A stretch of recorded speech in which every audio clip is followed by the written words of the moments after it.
Ann Bealke is a licensed mental health counselor.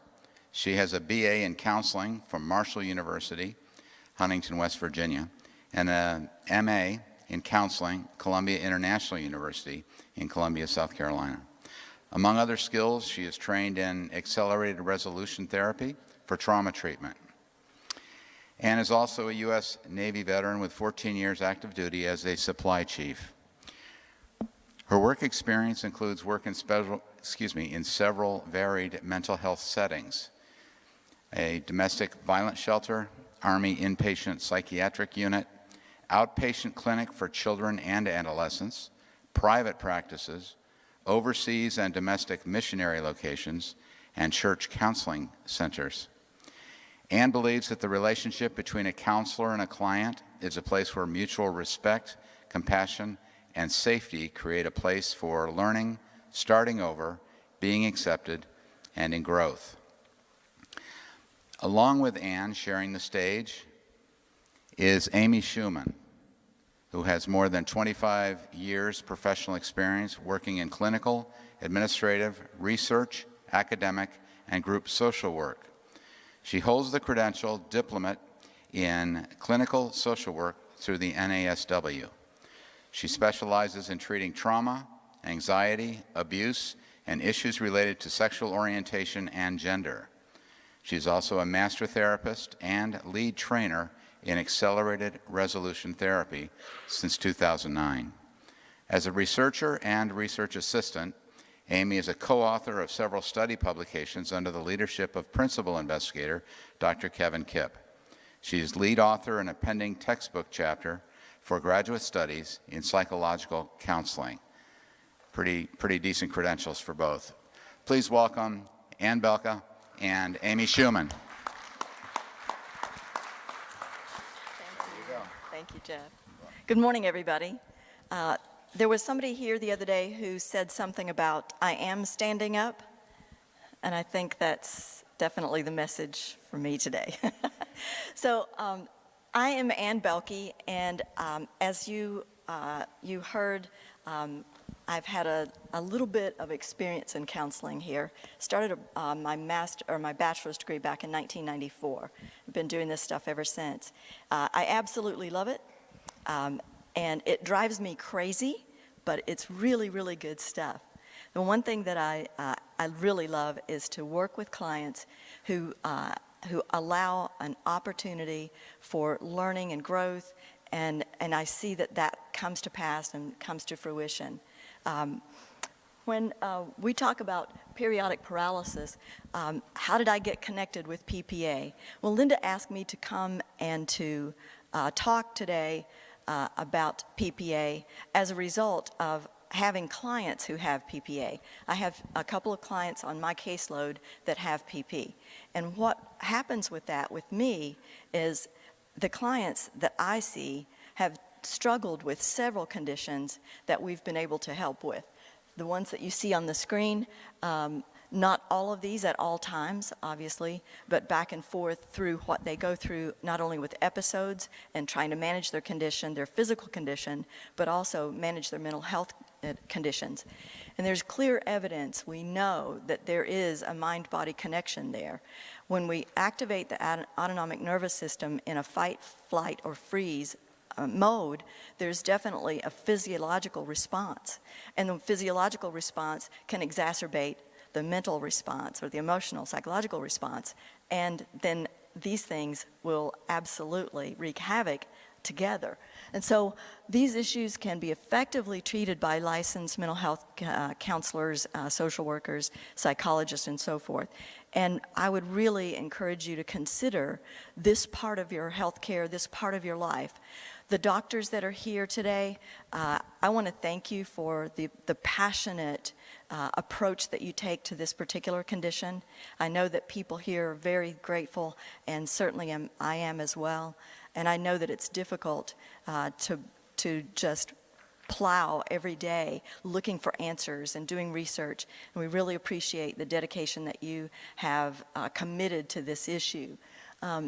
In that, I would also like to say that as I present this information today, those of you who are physicians, I would ask that you would consider that when your clients and your patients are coming to see you, that perhaps check with them to see how they're doing outside of their physical condition. And if there's a referral that's necessary or that would be really convenient, prudent, and very fruitful, that you would make those referrals so that people could get assistance with some of these other issues. We've just heard a lot about anxiety. And we've talked a lot about anxiety. And when my clients that have PP are in my office, we work with anxiety a lot. And we also talk about trauma. And this is one of the things that Linda wanted me to talk about because it's very traumatic. Even the questions that you just asked and the responses you receive indicate to me that this is a harrowing situation repeatedly over time. And my heart is in that place where, as this is difficult for you, there is something that you can do in this type of support, not only to take care of your physical well-being in as much as you're able, but also to take care of this part of your life as well. So, as we see, the clinical definition of post-traumatic stress disorder is one of the things that I'm going to present today, so that if those symptoms are very familiar to you and it sounds like maybe you need to get checked out, then you can make a choice to do that. We're going to look at a criteria for clinical diagnosis of PTSD. We're also going to take look at 3 treatment options that are shown to be highly effective in treating trauma.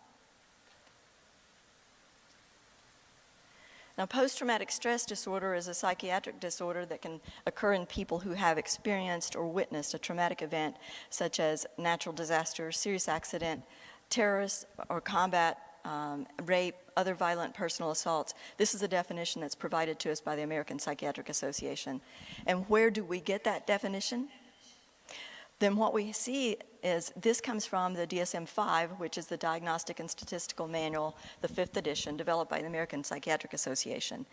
And it's used by healthcare professionals in the U.S. and most other countries and to determine the mental diagnoses and in order to create treatment plans that are appropriate to the diagnoses. It provides a common vocabulary for professionals, and it establishes standards for mental health diagnoses. PTSD is categorized as trauma and stress related, and it's diagnosed if symptoms are present more than a month, diagnosed if symptoms of impairment or stress are present across areas of life, work, school, home, personal, social relationships and settings.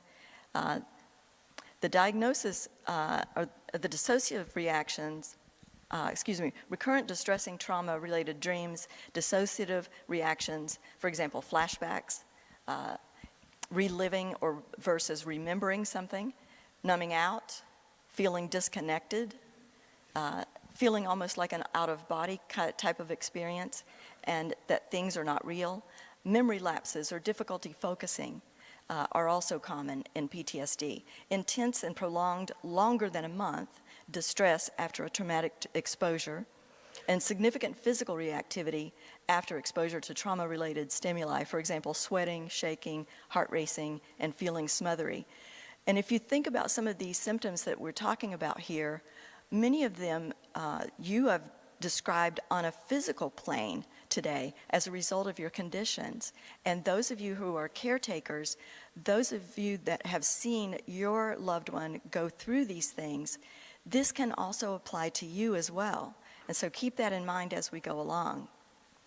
Avoidance, at least one of the following 2 symptoms: persistent avoidance of thoughts and memories, for example, isolating, sleeping too much or too little, self-medicating, occupying time with TV, videos, video games, not engaging in things you used to enjoy like hobbies, travel, visiting with friends or family, social activities, volunteering, and so forth.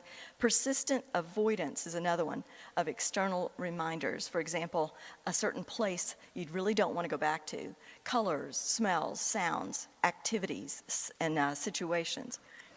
The negative changes in cognition and mood, thinking and feeling, are another criteria. And of these, at least 2 of these symptoms have to be present for a clinical diagnosis. Dissociative amnesia of the traumatic event. I can't remember. I know that it happened. I know something happened, but I can't remember it or remember the details. Persistent negative expectations, overall sense of pessimism. I just don't feel like anything good is ever going to happen again. So persistent distorted blame of self or others about the traumatic events.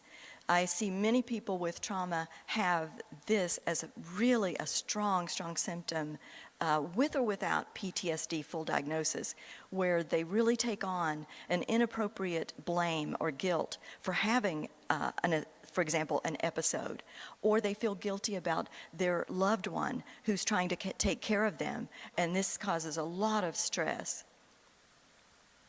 So a persistent negative emotional state is another one, feeling down or angry, anxious. I talked with somebody earlier today who said, I can't tell you how anxious I've been. Another person said, I just stay angry, just agitated. I'm always on edge, and it's really hard to deal with. And if you think it's hard to deal with for me, you should talk to my family and my loved ones and the people who care for me. So diminished interest and participation in significant activities, feeling of being detached or estranged from others, persistent inability to experience positive emotions. So a last category here is alterations in arousal and reactivity. At least two of these have to be present for a clinical diagnosis of PTSD. Irritable behavior or angry outbursts. We just talked a little bit about that. Irritability. Reckless or defensive, self-destructive behavior. Hypervigilance. Extreme caution. Checking and rechecking something. Exaggerated startle responses. If some slight noise just makes you jump out of your skin, this is an exaggerated startle response. Problems with concentration, focus. Sleep disturbance.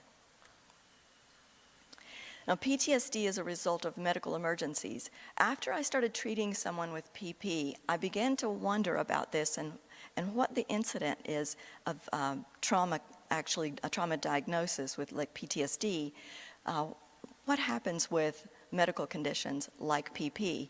Obviously, very little, if any, research out there on this, and what I did find was certainly not about PP, but it was about other things. And the studies that I reviewed specifically were based on specific medical procedures or hospital stays. For example, PTSD was diagnosed after heart attacks, medical interventions, surgical or diagnostic procedures. And all the studies I reviewed showed significant numbers of diagnoses of PTSD after traumatic medical intervention in an average of 25 to 30% of the people that had these experiences. So depending on the type of intervention, these percentages increase proportionately with the intensity of the situation as it's perceived by the person who is fearing life or death. So PTSD and periodic paralysis. So those 5 symptom clusters, here are some things I've seen in my clients. Exposure to traumatizing events, either a PP episode itself or medical intervention when someone has to be let's say, transported in an ambulance. One of the first things they want to do, EMTs are trained most often to start an IV. So what's in an IV? Ringer's lactate and normal saline. Usually those things are not great with PP. Is that right? This is what I'm noticing and learning from you and from the doctors. Intrusive symptoms, thoughts, dreams, flashbacks of either episodes or the medical interventions that they've experienced. Avoidance, avoiding places, sounds, sights, and smells that remind you of the trauma. I talked with one person who said they didn't come to this conference because their anxiety was so high that they had a panic attack.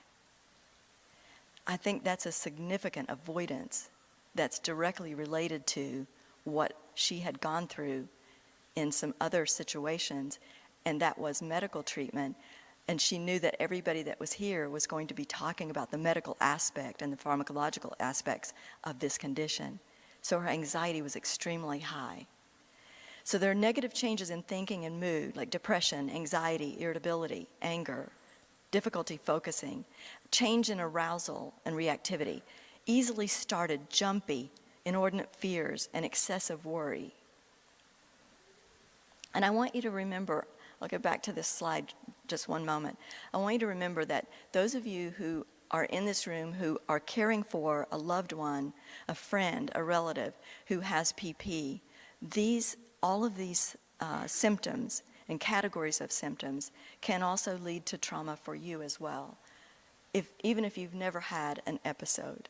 Many of you are related to the person that you're here with or other family members that you have here, and I realize that many of you in the same family have PP, and so I see both the individual and I also see family members at times when that's appropriate. Evidence-based treatment options for PTSD. One of the top and probably gold standard treatment protocols for PTSD has been EMDR, which is eye movement desensitization and reprocessing. It was started in 1987. Historically, this has been VA's really go-to preferred treatment for combat PTSD. Believed to be that it is effective through the use of eye movements that stimulate, or rather that simulate, REM sleep. When you think about REM sleep, we're talking about a sleep mode that is relaxed and the mind is open and working and active at the same time as being relaxed. And so this is used in EMDR to reprocess traumatic experiences when all of that anger, all of that anxiety and other symptoms are coming up. An average is 10 to 12 sessions with EMDR to address trauma symptoms and manage them. The next one is cognitive processing. This has been a protocol that's been recognized in the mental health field since 1989, a couple of years after EMDR. It's a form of cognitive behavioral therapy in which focuses on changing the way clients think and behave in order to change the way they feel and react or interact. And it's based on the concept that symptoms are caused by the way a client thinks about the trauma. And in this one, the average is 12 sessions for adequate treatment. One of the new protocols that's out here is a new treatment for PTSD. When we say new, it's been used since 2008, accelerated resolution therapy. And the this one in particular uses several treatment approaches that are combined, including the rapid eye movement. And it changes the way stress-inducing memories are stored in the brain and thereby reduces or eliminates the negative physical and emotional effects of the trauma response. 1 to 3 sessions. This is what intrigued me so much about this particular approach to trauma. As a therapist, I would see clients coming to my office, and often they would be traumatized somewhere in their past. And when we were trying to work on their current life, those things would be activated, triggered, we say. And their response in some of these symptoms that we're talking about today would be vivid and visceral in the moment. And we would have to stop and deal with that and then come back to whatever we were dealing with in terms of therapy in the moment. So this would be a very long process at that time. But with one session, I've seen amazing, absolutely amazing results. I had a gentleman who was 72 years old. He was a Vietnam combat vet. He went to Vietnam when he was 19 years old. He was a combat medic in a field hospital, and he stayed there 2 years. I cannot imagine what that man suffered through in those 2 years, but I really can't imagine what he's suffered through ever since. He's been to a number of different types of treatment, pharmacological treatment as well. And his brother-in-law told him about me. He came to me, we sat down and talked through why he wanted the treatment, what he wanted to gain from the treatment, and we sat and actually went through this protocol together with one session of him thinking about, only thinking about, not even talking about what happened to him, and going through a verbal protocol with him in which I would direct him what to do next and next and next. One session, within an hour and a half, this gentleman went home, came back the following week, and he said, "Ann, I don't know how that worked, but I've had the best 3 nights of sleep that I've had since I was a 19-year-old boy and went to Vietnam." His wife said, "I don't understand it either." This man is angry most of the time or extremely irritable, and that's gone. And I can only say to you, this works the same way for any trauma, and I've seen it over and over and over again in my office. Accelerated resolution therapy is really straightforward. It uses these eye movements, and those are very soothing, actually. And it's a technique that allows clients to change the way in which the negative images are stored in the brain. It moves traumatic memories from short-term memory to long-term past memories, and it works in part by using those rapid eye movements. The end result is that the trauma and the difficult life experiences that result from it will no longer trigger those strong emotions and those physical reactions. Importantly, though, we got to say clients do not even have to talk about what happened to them. It is not necessary. So this is really an exciting development in trauma treatment and resolution. What is ART not? It's not hypnotherapy. Nobody is hypnotized in my office. It does not create amnesia. You will remember what happened. You just won't have the same reactions that you had in the trauma responses. It does not change a person's personality. It does not replace counseling for relational challenges or for healing or changing an organic or physical condition in the brain, and I would also say certainly in the body, in the rest of the body. ART is not suitable for those who have active suicidal or homicidal ideation. Though once a person is stabilized with those thoughts, then they can consider ART. If you consider ART treatment for the trauma that you've been through, if that is you, I would highly recommend, if you're on medication, to talk to your doctors before you adjust or change or discontinue any kind of medication. I've had clients say, if I have an ART session or 2 or 3 and my trauma symptoms are gone, should I go off my medication? First off, I'm not a physician, and I cannot advise someone to change their medication in any way. But I can certainly admonish that person, please, whatever you do, don't change your medication without talking to your doctor. You and your doctor decide that together. If that's to be changed, make sure that it's changed in a safe way. Psychotropic medications in particular can bring about homicidal or suicidal ideation if they are abruptly discontinued, or they can exacerbate the very conditions that they're designed to treat and to help to relieve or manage. This treatment, ART, can be used to treat several types of mental health conditions, not just trauma. It can be used for anxiety, panic, depression, addiction, a long, long, long list now that we are seeing more and more in anecdotal research, and also the VA now has a 3-year study at the Cincinnati Department of Veterans Affairs Medical Hospital there, that they are examining ART head-to-head against other types of treatment protocols for trauma, and we will know more and more about this particular approach as time goes on. Amy is also going to talk with us this morning briefly about research in ART. Whatever type of treatment you decide to consider, physical or mental, I highly encourage you to do your own research. I see and hear what all of you are doing to try to understand your physical condition and many conditions, and I'm absolutely impressed, just thrilled to death that this is what you do. And I know that it's come out of necessity and desperation at times, but it is absolutely your body, and it is up to you what you do with it. I have a couple of websites. I will email those over to Linda, and she will have those to shotgun out an email to you, and some other resources that I'll have available for you as well. This is Amy Schumann that was introduced to you earlier. Let Amy talk to you about research. Amy? Thank you, Ann.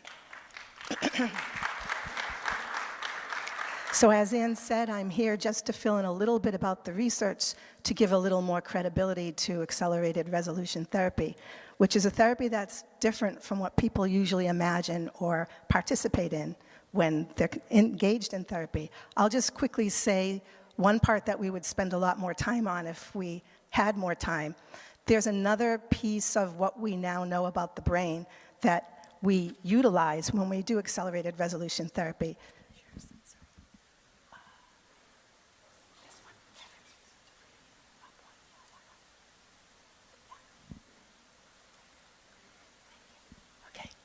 Okay. So I'm just going to quickly mention this to you, and if you jot it down and you're interested in learning more about memory, emotionally based memory in the brain, you may want to research. As a matter of fact, there's a PBS Nova special called Memory Hackers, which you can get on YouTube for free. And it's absolutely fascinating, telling you so much about how memory works in the brain. But there's a specific phenomenon that we capitalize on when we do accelerated resolution therapy. It's called memory reconsolidation. And in one sentence, I'll just say to you, whenever anybody recalls an emotionally based memory, when they bring up all the different parts of the brain together to recall all of the different senses and aspects of that memory becomes malleable. I use a metaphor and I tell people, think of it as the cement gets wet, and think about how you could put your hand in that cement and make an impression. While we use the eye movements, we take advantage of memory reconsolidation. When the window opens, it begins when the person first recalls the memory, and it lasts for 6 hours. So we have wet cement in that memory for 6 hours, and during that time, we're inviting the client to imagine any visualizations that would feel better to them, to implant as the director of the movie of the memory. So first we have them go through with the eye movements and watch the movie of the memory that illustrates the problem that they're working on. And finally, we tell them to do a director's cut. As Ann said, we're not brainwashing or hypnotizing. The person could still tell you all of the facts about that memory after they engage in art, as we call it. But the images that comes up in their mind's eye as they talk about that situation will be the new images that they've put into that wet cement when they go through that session of art. And when they remember it a day later, 2 days later, one of my kids was the first person I tried this with when I was trained, which you're not supposed to do. But she told me she had a memory of a friend betraying her. So in November of 2009, when I started to do art, I had her do art with this memory of her friend betraying her. So that was, 11, I'm not good at math, 11 years ago, when I ask her still to this day, when you think about that memory, how do you see it? She still sees the new images that she put in. It was in a coffee shop, and she added golden light filling the room. She added her favorite song playing, and they were sharing a carrot cake cupcake, and she added making the carrot cake really big. She loved carrot cake. So those all brought up the affective states that go along with those new images. So while she could tell you the facts of the actual memory, she would be enjoying these new images that she put into the wet cement during that session, and it stuck 10 years later. So now I'm going to acknowledge Dr. Colonel Charles Hogue. If it wasn't for him, then we wouldn't be here talking to you about art. In about 2012, he read an article that was published in Military Medicine. As an Army colonel, he had access to that and read it religiously, and he saw the article that Dr. Kevin Kipp had published in the article about art. He was so intrigued by what he read because he's the person in military that is the foremost expert in treating military trauma, so much so that he's the most cited person in the world when it has to do with military trauma. And he wrote a book called Once a Warrior, Always a Warrior. And by the way, you're going to hear us talk a lot about military, but please don't think that that means that this therapy is just for military. It just so happens that the windows and doors that opened for us and the money for research that came about was because, as we know, so many people in the military are suffering from PTSD. But this is easily generalized to all of our population. So Charles Hogue wrote an article specifically about 5 components that must be in place in order for a therapy to be considered to be credible for treating PTSD, and art meets all of those criteria. This is Dr. Kevin Kipp, and now I'm just going to bring you through a few slides to give you the research and the highlights of the research that's been done so far. Since this is a newer therapy and because it's so hard to get money for research, We go along the best we can, and there's been one major study with a randomized control trial. And the second study that Ann mentioned that's happening at the University of Cincinnati is past the halfway point in this 3-year study that compares ART to a tried and true certified therapy for military trauma called CPT, Cognitive Processing Therapy. Dr. Kate Shard, who is one of the founders of CPT, is running the study with her veterans up there against ART. So it's going to be so interesting to see how ART fares against this tried and true therapy. I just put this up if you want to take a picture of it. I'm going to put it up at the end too. Here's a lot of the articles that have been written about ART. But as you may know, if you're into research, if you just go to Google Scholar, if you put the keywords in accelerated resolution therapy, PTSD, then you'll find all of the articles, and they're all downloadable right from Google Scholar. Okay. I also want to mention that even though there aren't a lot of studies conducted so far, Kevin Kipp's studies were done so well that the National Registry of Evidence-Based Programs and Practices did certify ART in 2015 as evidence-based. Some of you may know, and many of you probably don't know, that this particular program at the federal level no longer exists. In January, it was abolished, and there's a different way that the government is going through giving information about how to find a credible therapy. But still, I think it's important to know that in 2015, when the program did exist, accelerated resolution therapy was determined to be evidence-based. The green check marks tell you what was found to be certified as evidence-based, and the yellow check marks tell you what looked promising, but more study is needed to bring it up to the level of the green check marks. Okay, here comes the fun part.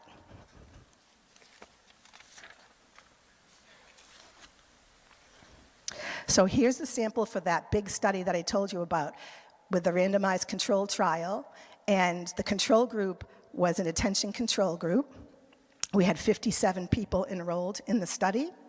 29 were randomly assigned right away to the ART regimen. In the control condition, 28 were assigned to the intention control regimen. That is, they were offered 2 sessions of interaction with either LA fitness counselor or a career counselor, where they could set goals for either career or fitness. We thought this would be desirable to the veteran and active duty members that comprise these 57 people. The mean age, you can see, is about 40, mostly male.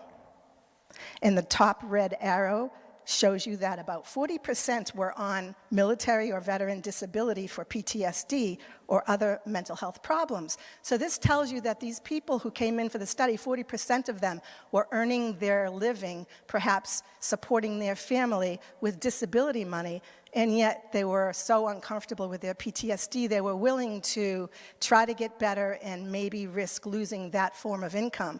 Of course, if they do get better, then they're going to be able to get a job, which is what we hope and want. But if you can see how that would be very scary for someone who's relying on that income. And yet we see 40% who came into the study did so while they were on the disability. And the second arrow points to the fact that most of these people had what we would call unretractable PTSD. It's not someone who just had one episode and that was bothering them. They probably had many years of compounded problems and not just PTSD that I'll show you in the next slide or so. But they definitely were suffering from PTSD for quite some time and tried other therapies before they finally came to this trial of ART. If you look at the bottom row going across, you'll see that 93% of the participants met the criteria for PTSD. I'm going to be talking about in these slides forward a questionnaire called the PCLM. That stands for the PTSD Checklist for Military. There exists a PCLM for military and a PCLC for civilians. And also because this study is a few years old, the PCLC and M, what it does is it asks questions that go right along with those criteria that Ann showed you, but from the previous DSM, the DSM-4. And when the person answers those questions, that's how it's determined whether or not they seem to meet the level where they may be diagnosed with PTSD. So it's not a diagnostic tool per se, but it's an indication that the person is aligning with the criteria that Anne showed you.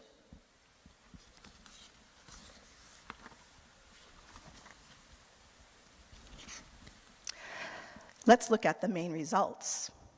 Each vertical line represents a veteran or service member in the study and their response on the PTS checklist. That lower horizontal line represents a 10-point reduction, which has been suggested to be the metric to indicate statistically and clinically meaningful change. So at that 10-point lower line, you can see whoever met that bar is highlighted in green here. You'll notice on the left in the art group, the overwhelming majority had a drop at or below the 10-point cutoff. And notice on the right in the control group, a couple had a 10-point drop and a few went in the wrong direction, which you can see going up in red. And when you look at the comparative means between the two groups, you see 17.2 drop in art compared to 2 points in the control group. This is a very substantial difference, very highly significant. Okay, so this is the only other very busy slide, I think, that I'll be showing you. But you can see here, if you look down on the left, the comorbidities that show the same pattern held true. Those who were treated with art showed a much better response on the comorbidities for depression, for anxiety, and for sleep.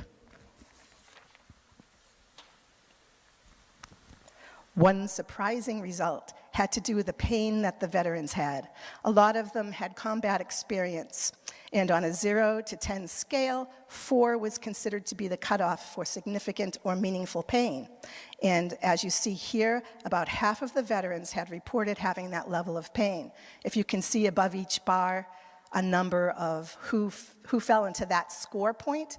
So you see under number 4, the red, where there was one person, et cetera. So all of the red indicate the people who were at 4 or above on the pain scale.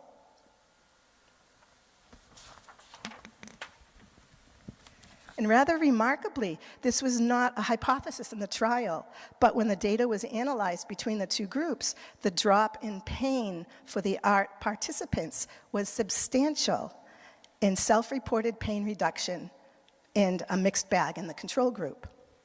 The mean changes were also striking, 17 points in the art group and 0.7 in the control group. This was an unexpected finding, and we published this in the European Journal of Psychotraumatology.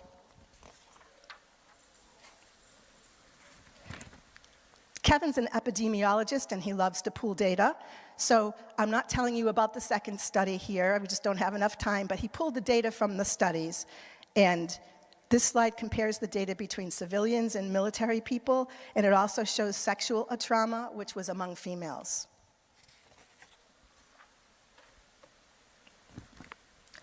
Here's a way to look at how each group started on their PCL score and where they were right after doing art, and then a 3-month follow-up.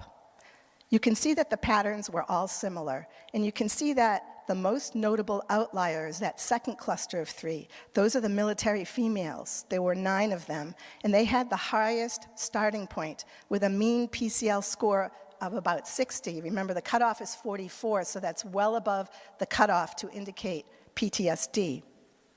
And they had a high prevalence of military sexual trauma, which is quite a big problem in the military.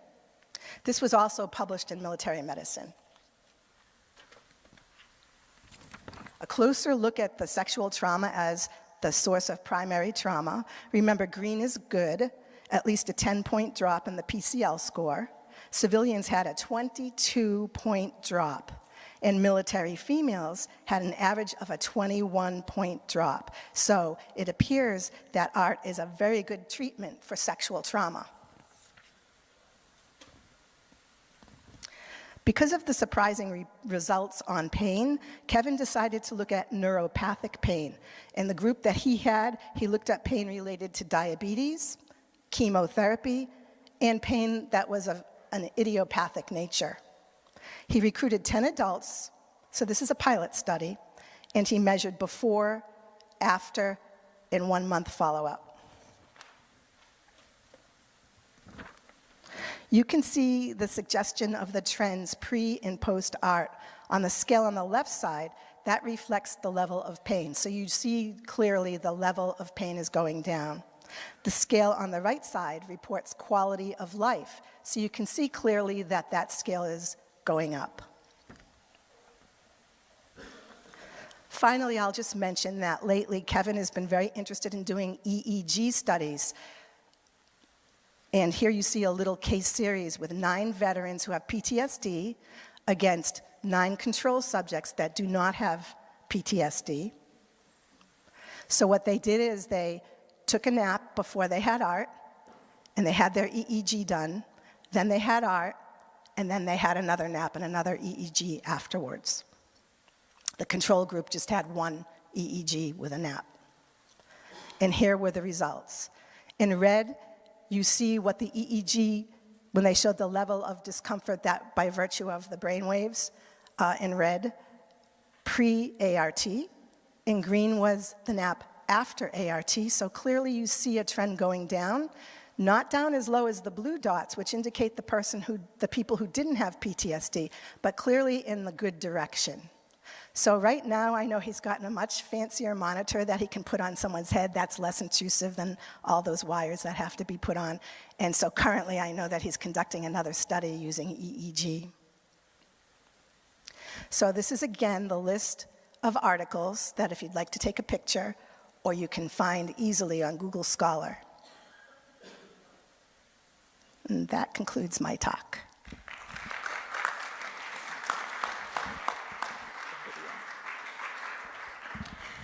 To finish up today, we have a really, really short video. It's about 3 or 4 minutes, and it kind of illustrates a little bit of what we're talking about. And we'll be available a little bit later for questions and answers. Amy and I have a table set up down against this wall back here, and we're almost done.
All right, ready? 3, 2, 1, action.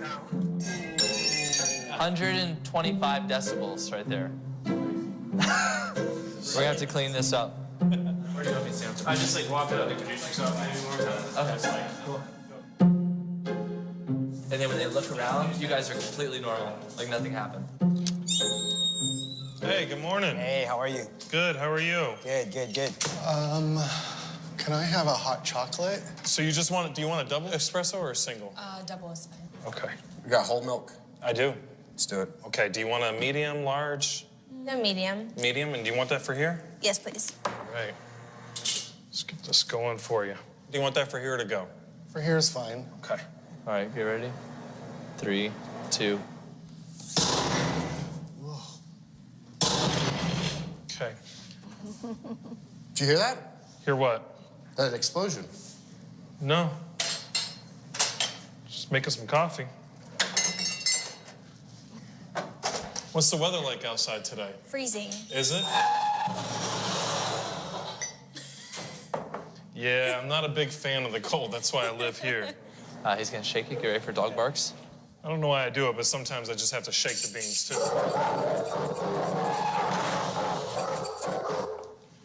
Thank you very much. What was that? What was what? You guys enjoy the day? Thank you.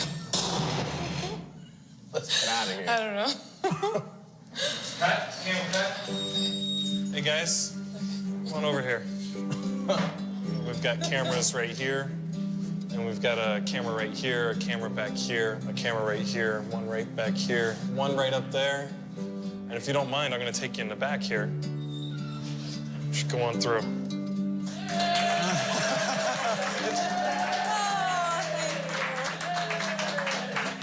Thank you. Oh, you okay? What happened there?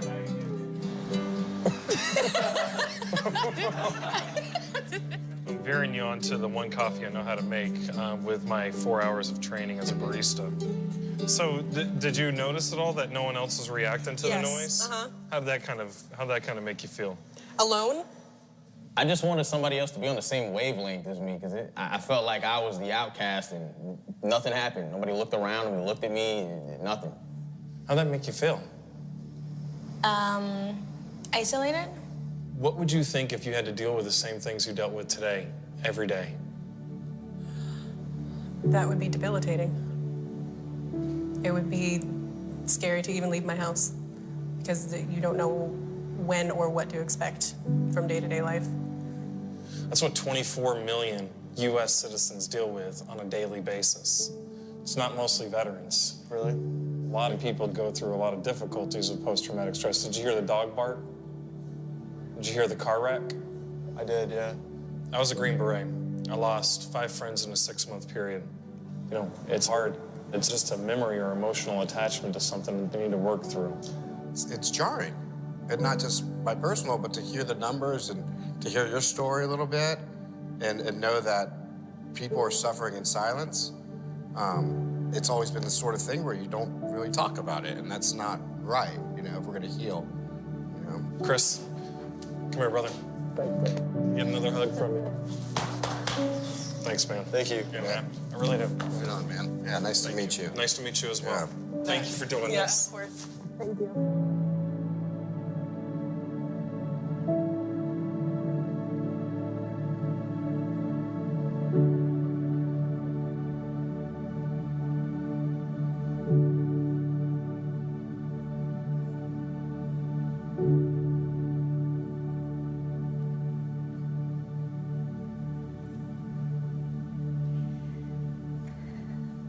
So if you have any trauma symptoms at all, with or without a diagnosis, my compassion is with you and for you. You may never have been in combat and you may never go to combat, but in several ways you live combat on a daily basis. What I've heard in this conference Friday, Saturday, and again today, that many of you fight the fight and manage your symptoms as best you can, manage emergencies and crises as best you can, and a doctor, your physician, may never see this other side of you, may never see what your family members are going through, may never see at 2 a.m. when that overwhelming sense of anxiety or that dark depression comes, or these startle reflexes, or so many of the other things that we talked about today. I want to encourage you, if this is you, if you experience these things, to support your physical health, I would encourage you to consider seriously your mental health, your emotional health. I would encourage you to find someone who can do that. You can look for people who specialize in trauma treatment, anxiety treatment, depression, and so forth. We're going to send Linda also a link that will have a place where you can search for ART therapists on there. If there aren't any in your area, then this phone number is a phone number you can call and talk to them about maybe coming to your area and training therapists to help you. So I appreciate you very much, appreciate your patience today. Thank you so much.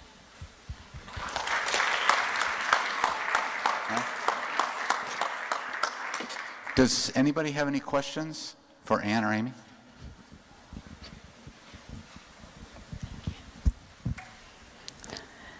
So you said that a possible symptom can be a loss of memory. If someone doesn't remember something, or if they remember it wrong, which you didn't mention, but can that be something that can be fixed by this, or will that stay the same but just not be so traumatic? The latter. Okay. When somebody sits with me and I do an ART session, and Amy alluded to the eye movement, and we direct that with our hand when we go in through the session. What we do is we challenge that brain in the way that that memory is stored. It's stored together with both the memory of what actually happened and also all of the feelings that went with that, and then the triggers come out of those intrusive thoughts and memories from that. So we challenge that brain to separate those responses. And as we start working with somebody, we see that autonomic nervous system kick in. When I start working with somebody and they start remembering what happened, they don't have to say what happened. But as soon as they start remembering it, whatever their coping strategy is for their body, that brain sends those signals, and that happens. Increased heart rate, increased respiration, tightness in muscles and body. And as those things are coming, we immediately go to work on separating that from the memory. And it's very, very effective. I wanted to also add one thing. One of my clients has a difficulty with vertigo. And talking with the woman who designed this particular approach, what she suggested is, as we do the eye movements, that she should close her eyes and do them more slowly, and that we could proceed through the session as she needed, just timing it in a way that would be effective for her, that wouldn't be overwhelming. And we just took extra time. I scheduled extra time that day, and we just took all the time she needed. So I hope that's helpful.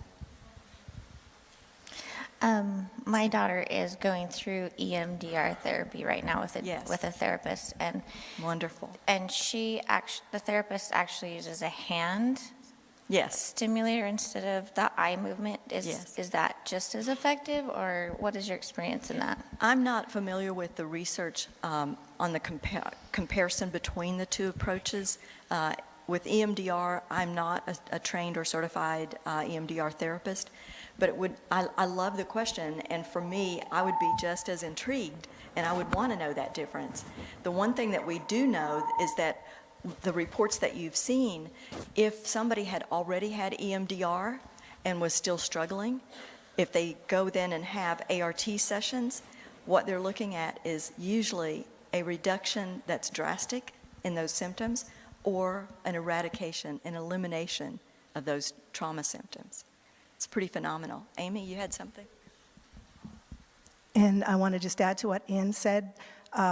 We really prefer to use the eye movements, so closing the eyes, if that could work, would really be ideal, but not because of what research tells us necessarily, although research does show us that the smooth pursuit eye movements are correlated with relaxation.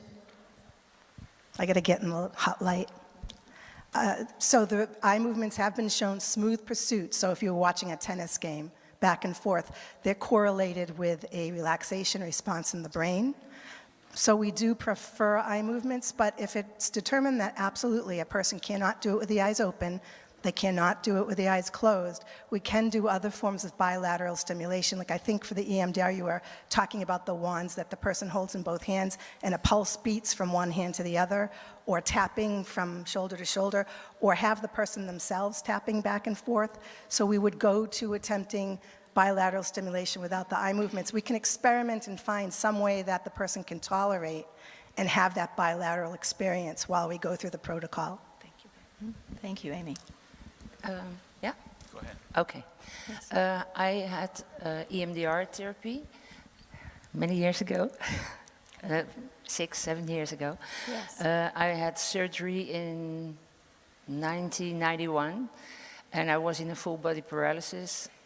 Anesthesia didn't work, and I showed only one tear here every time, but they didn't see it. And I felt the cutting and the drilling, that kind of things. But I'm okay with that now.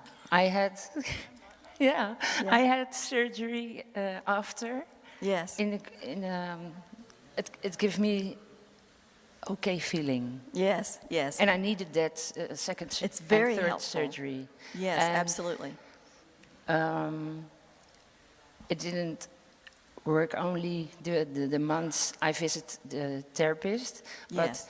even now it's still progressing. It Is that a good continues. word? Yes. Yeah? Yes. Okay. Yes, very So good. I'm much stronger even. Yes, and I really love what you're saying, because once we gain some traction with something that really bothers us, hurts us, and keeps us down, once we get some forward momentum in that, that is so encouraging, and it gives us such confidence to just push, push, push to get better and better and better. And I love that you got relief. That's absolutely wonderful. It's beautiful. Thank you for saying that. Hello. Hello. I'm not afraid to say it, but Ann is my counselor, and I have had ART, so if anybody has any questions from a personal experience of doing ART, I'd be happy to answer them. And I did it, and we're going to do more working on like the medical trauma of emergency rooms. I could probably ask you to raise your hand on who has medical trauma in an emergency room, and we'd probably get 100% response. So anyway, that's one of our goals eventually. Yes. So thanks for being here and for your information. Thank you, Christine. Thank you so much.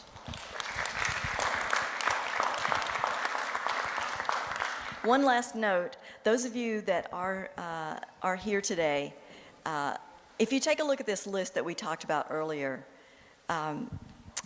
if you feel comfortable in doing so, if you have experienced significant struggles, and I'm not talking about completely debilitating, but just some pretty serious struggles with any of these conditions, will you raise your hand? Anyone with any of these conditions? Those of you who are physicians, will you look around and see that this is the case with some of your patients? And if they are encouraged to and supported in getting mental health care, that would go a long way in addressing some of these issues. That would also very much stand to support what they're going through with PP. So once again, I thank you, and I'll send that directory link out to Linda and get that to you. Anyone else? Jacob? I think one of the big challenges as a physician, we always dump the mental health on the primary care docs. The primary care doc has to screen for depression, screen for all these other issues. And then when they go to a specialist, like if someone comes in to dermatology and they have, bad skin disease, I know they have psychic trauma from their skin disease, and for the last 20 years they're walking around, embarrassed about it, and plus. But I'm so busy taking care of the skin disease that I don't have time to start exploring the psychological. And then if we do go there, and I say, okay, well, you should see a psychiatrist, well, they either can't afford a psychotherapist or a psychologist, or their insurance doesn't cover a psychiatrist. So what do you do if they need it and there's no access? That's a great question. One of the things that I encourage people throughout our community, and I practice here in Central Florida, one of the things that I encourage is that you call around and talk to some therapists and talk to them about a sliding scale fee. Some people do pro bono work as well. A portion of their practice is dedicated to pro bono work, and that is that therapist giving back, and they will take X number of clients on their caseload for free. So I would definitely ask about pro bono work. I would also then come back and ask about sliding scale fee. My rates are probably right at 50% of what the going Central Florida rates are. I try to keep my rates low. I have low overhead because I'm provided a free office, which helps, but do ask. And those of you who don't have access immediately to mental health care, some of the things that we're talking about You may be able to access through video sessions as well. Those are available pretty readily now and growing fast. And that's one of the fastest mental health care advances in our system. Also, it's a good time for me to remember and to mention to you that the people who sponsored the table and flew me out here to join in at Art International are being sponsored by a philanthropic wealthy man, Chris Sullivan, who gained his wealth initially by being a co-owner of Outback Steakhouse, and since then he owns many chains of restaurants. There's one out here called Carrabba's. There's several others that he owns. So because he's so wealthy, he has a passion for treating PTSD, and originally for treating PTSD in veterans, but that's branched out to everybody. He has a couple of opportunities for people. So anybody who's a veteran and who's suffering from PTSD, he has in Holiday, Florida, a retreat for any veteran for free. He'll fly them there from anywhere in the country, and they'll spend a week. They'll get art, and they'll get yoga, and they'll get some other things. And also, if you call them, they have some other organizations that pay for therapy. There's one called Rebecca's Angels that's paying for a woman who's got trauma who's seeing me in Massachusetts. So if you call them, they might have some ideas of where you can find funding for therapy. Oh, thanks. And I actually think we found a new condition, PTSD. There we go. Got a new, okay, so we got one more. We got one more here from Aaron. All right. Aaron wants to make a comment. Before I found a therapist, they sent me to the police, to the military doctors, and they refused to help me because I had paralysis. So maybe it's hard to find a good therapist who is willing to help in the hospital. Yes, a very good point, thank you. And I would say if you hit a roadblock or a stumbling block, don't stop. Don't stop looking, because there are more of us out there. If you don't get a yes from one, call another. And if they can't see you or won't see you, to me the magic question is, who do you refer to in my situation? Who in practice are you referring clients to? And I would just keep calling, keep doing that research until you find somebody. And again, if you look for somebody who sees people with chronic medical conditions, you will most likely find someone who's doing this kind of work. Great. So it is like 10:50-ish. The remainder of the conference would be, I think, just kind of open question and answer. If you have any stories to share or questions about your own medical condition that maybe might be applicable to everyone else. But I feel like we should take a break for like 10 minutes, and then whoever comes back, and we'll hang out for 10, 15 minutes, but maybe we'll end a little early. So thank you guys.